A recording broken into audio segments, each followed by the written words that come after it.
In the last few videos, we've been approximating the area under the curve using rectangles where the height of each rectangle was defined by the left boundary of, or the function evaluated at the left boundary. So this would have been the first rectangle, then the second rectangle would look something like this, and then we'd go all the way to the nth rectangle, would look something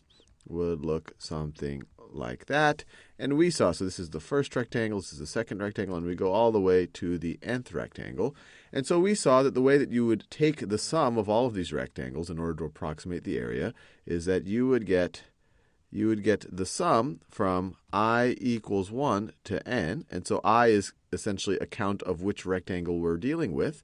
And what we're going to do is multiply the height times the base. So the height of each rectangle, the height of rectangle 1 in this case, was the function evaluated at x naught. The height of rectangle 2 was a function evaluated at x1. The height of rectangle n was a function evaluated at x sub n minus 1. So the height of rectangle I is going to be the function evaluated x sub I minus 1. If we're dealing with, if I is 2, then we're evaluating it at x1. If I is 2, if I was 2, then this would be the function evaluated at x1. So it's the left boundary. And then we have to multiply it times the width. And in the last few videos, and in this video, we will assume that all of the rectangles have equal width. Now we'll call that equal width delta x. And to find it, we just have to take the total distance that we're going in the x direction. So it's going to be b minus a divided by the number of rectangles we want. So it's going to be times delta x. Now, you might imagine that this is not the only way to take the sum using rectangles, or this is not the only way to take the sum or approximate the area using some type of geometric shape. For example, we could have created rectangles that where the height is defined by the rightmost boundary. So let's define that. So here's our first rectangle. Here's our first rectangle. And we're defining the height by the right boundary of the rectangle. The right boundary of the rectangle. So this right over here is rectangle 1, and its height is f of x1. F of x1. And then for this one right over here, we take the right boundary. The right boundary defines that height. If we go all the way to this is rectangle 2. If we go all the way to the nth one, we use the right boundary. We use the right boundary to define the height of the rectangle. So in this case, this is the nth rectangle. How would we write this sum? Well, it would be the sum, which is, well, remember, we're just trying to approximate the area under the curve, from I is equal to 1 to n. So I is a count of each of the rectangles. And so the height of the first rectangle is f of x1. The height of the nth rectangle is f of x sub n. So this height right over here is f of x sub n. So the height of the ith rectangle is going to be f of x sub I. Whatever the rectangle number is, we take the x sub that same number and evaluate the function there. That gives us the height, and we multiply that times delta x. So the difference between this and this, here, for the ith rectangle, we use x sub I minus 1, so the left boundary. Here we use the right boundary, f of x sub I. But that we don't have to stop there. Instead, we could use maybe the midpoint between the two boundaries instead. So for example, over here, we could use the midpoint between x naught and x1 to define the height of the rectangle. So this is right over here. This is f of x naught plus x1 over 2, just the midpoint between these 2 points to define the height of the rectangle.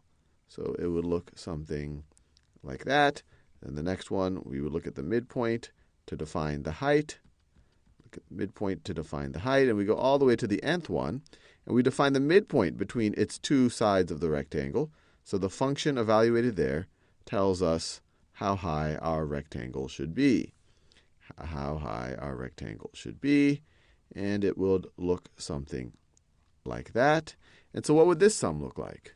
Well, once again, we would count each of our rectangles. So I equals 1 to I equals n. I is which rectangle we're working on. So this is the first one. This is the second one. This is the nth one.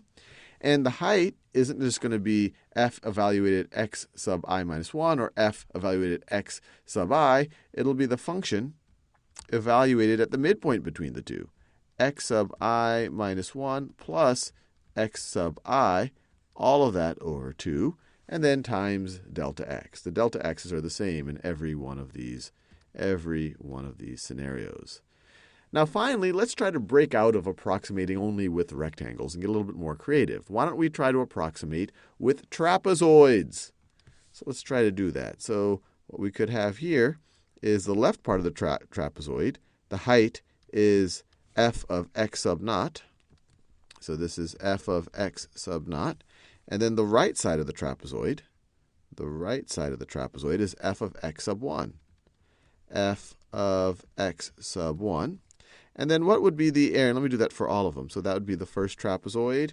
Then the second trapezoid would look like this. This one looks almost like a rectangle, but we assume that the top isn't completely flat. And then we go all the way to the nth one. And this should be clear that we're dealing with a trapezoid.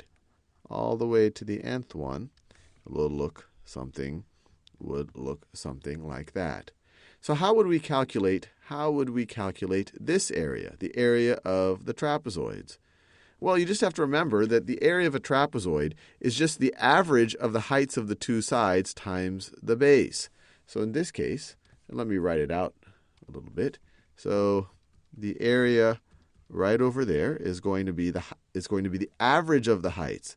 So it's going to be f of x sub naught plus f of x sub 1, all of that over 2, and then we're going to multiply that times delta x. So that would be the area just of this one right over here. We took the average of the two heights and multiplied that times the base. Now, if we wanted the sum of the areas of all of these trapezoids, and we wanted to write in general terms, we could just write it's the sum. Once again, we're going to count the trapezoids. This is the first trapezoid. This is the second, all the way to the nth trapezoid. So it's I equals 1 to I equals n. And the height of each trapezoid, we're going to use the left boundary, the function evaluated at the left boundary, x sub I minus 1, the average of the function evaluated at the left boundary and the function evaluated at the right boundary. And we're going to take the average of that and then multiply that times the base. So the whole reason why I wanted to do this is to show you there's multiple ways of doing this. And in fact, if you wanted to get really general, you could even have different widths, but then that gets a little bit more confusing. But really just to show you that you might see some of this fancy notation in your calculus book or in your pre-calculus book.